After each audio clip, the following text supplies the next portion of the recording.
Bir ayol savol beryapti. Erining telefonini tutsa bo'ladimi erdan beso'roq? Deyapti. Men qisqa 15 sekundda javob beradigan Instagramda shunaqangi funksiya bor. Shu yerda javob beryapman. Erining telefonini beso'roq tutgan ayol er ham so'ramasdan ayolini taloq qilib yuborishi mumkin. Ehtiyot bo'l. Deyapman. Buni keyin sharhlab beryapman. Nima degani bu desa? Erini telefonini ayol tutsa, yaxshi narsalar chiqsa ayol o'tkazaveraveradi. Ko'rmaydi uni. Shubhali bir narsa chiqsa darrov uni oladida eriga behurmatlik qiladi, unga sakraydi, janjal bo'ladi, oila to'polon, oxiri mana shu telefon sababli taloq berib yuborishi mumkin.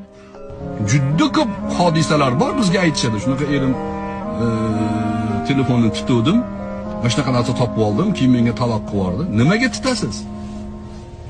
Sizga savol. Ayollarga. Eringizni telefon